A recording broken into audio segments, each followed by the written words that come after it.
Assalomu alaykum hurmatli obunachilar. Navbatdagi oshxona mebellarimizni obzorini qilish ishlariga boshladik.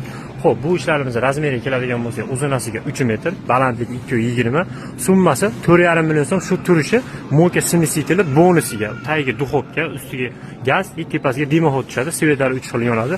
Mana bunaqa joyiga propan balon sochish ham bo'la oladigan joylari bor. Tepasiga mikrovalnovka qo'yasiz. Oshxona mashlari vakuum 100% plastmassa keramika. Bundan tashqari boshqa razmer so'raganlarga 240 ga balandligi 220, mo'ka grant cho'shilkasi ichida 3,5 million so'm 240. Undan tashqari mo'ka qo'ymayman, men quruq o'zini ishlataman deydiganlarga, xo'p, bunisiga keladigan bo'lsa, quruq holati 3 million so'm. Gaz, vitichka, mo'ka hamma tushadi bunimizga. Xohlasangiz och svetidan deydigan bo'lsangiz, ochiq svetidan rangini farqi yo'q. Xohlagan rangingiz, uyingizga moslagan, yoqtirgan rangingizdan qilib bera olamiz. Boshqacha rasvetkalar desangiz, mana bunaqa och, to'q ranglaridan ham bor.